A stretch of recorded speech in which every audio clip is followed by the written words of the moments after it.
What's up? What's up? What it do, Bing Crew? It's your boy Savon Thomas back with another episode of Coffee and Comments. Today we're going to review the Kanye West docuseries called Jeen-yuhs. But before we get into our review, make sure you subscribe to the channel, like this video, let me know what you think about this video and Coffee and Comments overall. Appreciate you following, but let's get into our review. So if you guys haven't seen, Netflix came out with a documentary about Kanye, to keep it very simple. But this is a journey over 20 years, really. Kind of split up. There was some time in between from the director knowing Kanye and him going through kind of his different lifestyle changes. The director from this film is Coodie. He's a Chicago-based guy, ran a TV show called Channel Zero in Chicago. So he's a TV personality, filmmaker, and he met Kanye back in 1998, back when Kanye was just 19 years old.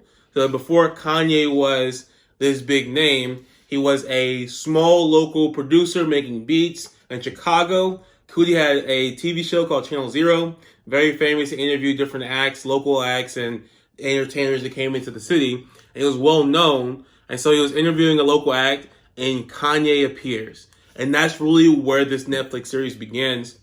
And the series is about Kanye. So the first two parts is a 3-part series, so it's a trilogy. The first 2 parts document Kanye from the very beginning, 1998, to him dropping the College Dropout, and then him getting all the Grammys that he won from his first album dropping. And those first 2 are my favorite because it documents a journey, right? You get to see how street smart Kanye is, how much hustle Kanye had, how much his mother influenced him and loved him. You see that in the third one as well, but Donda died back in like 2016 or 15, I forget when it was. So there wasn't as much influence, and Coodie wasn't around him in that time. But Donda, you see how much of an influence his mom had on him. And for me, I've been a huge fan of Kanye for years. He's done some wild things over the years, but College Dropout, Late Registration, those are some of my favorite albums, as well as My Dark Twisted Fantasy, which came after his mom died, but that was a great album as well. He's done things here and there. Jesus is King is good as too. He does different things. And so I was really intrigued by seeing this documentary. As soon as I saw a trailer for it, I knew I was going to watch. And I was not disappointed in what I got. So Coodie does a great job of filming, literally films everything. You see songs being made. Like legit, like songs that today we now know, especially if you guys listen to the album, College Dropout, if you guys know, it literally details like different songs being made, people not taking him seriously as a producer. Like he talks about that in what he went through, but we now know Kanye today. Like when I met Kanye, I didn't meet him, but you get what I'm saying. Like I listened to Kanye for the first time, it was a Through the Wires video. And I didn't know all the things that went up to that video, because that was kind of his big hit that came out that you know turned him into Kanye West.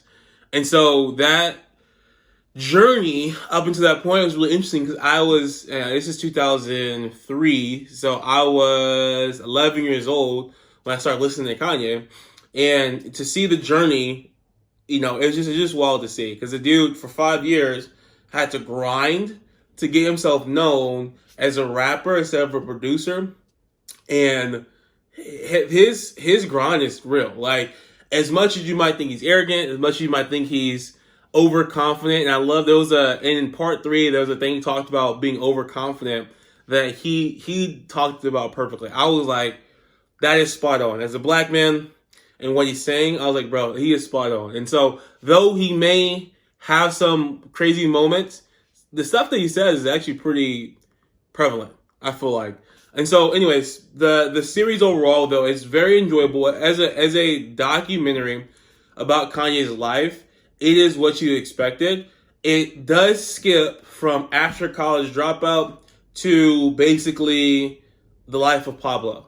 So for those that know Kanye's like discography, there are multiple different albums in life that he missed out on because Coodie and Kanye just drifted apart, and that makes sense based off, you know, where Kanye went, everything he went to.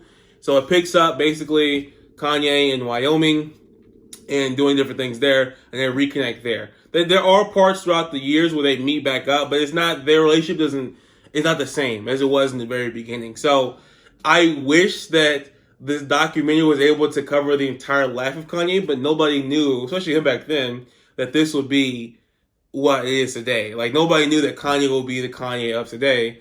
And it's great to see. I'm so glad that he was able to document the beginning, but I do wish there was a little bit more of the middle of what happened post college dropout, because there's a lot of stuff that went down, and he used like media to fill in the gaps on everything going on.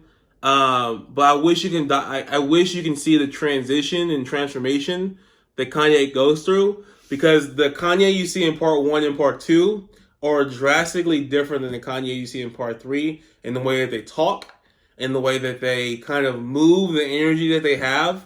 And it's just because of, I guess, culture and exposure to different things. It changes them a little bit. So I enjoyed this documentary a lot. It's hard to give documentaries a rating. I would say this is a 9 out of 10. The only thing that would make it a 10 out of 10 would have been if they had that middle part. But overall, this was a very good documentary. Like, if you just take part 1 and 2 and say, hey, this is Kanye from the college dropout, like this is his story from beginning to college dropout, then it's a 10 out of 10. But if you tell the entire story, he does a good job of filling in the gaps, but I probably would have wished it was a little bit more. But I mean, not say 9 out of 10, but it's like a 9.5 and higher out of 10. It's not perfect, but it's really, really, really, really good. So check it out yourself. Again, it's called Genius. It's on Netflix. Watch it. Let me know what you think. Leave a comment below about, your favorite Kanye song or what you think about Kanye West. Thanks for tuning in to another episode of Coffee and Comments.